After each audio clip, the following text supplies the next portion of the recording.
In this video, I'm going to discuss filtering data in a table. So you will see in the headings of a table, you will see filtering button, drop-down buttons.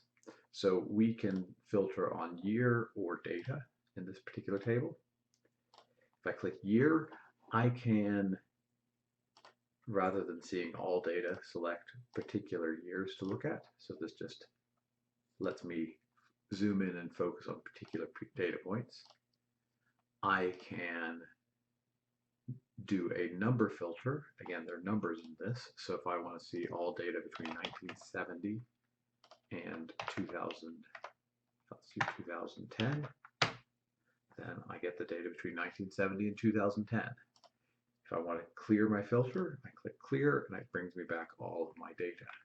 The other thing I can do quite easily is to sort my data, largest to smallest and back to smallest to largest.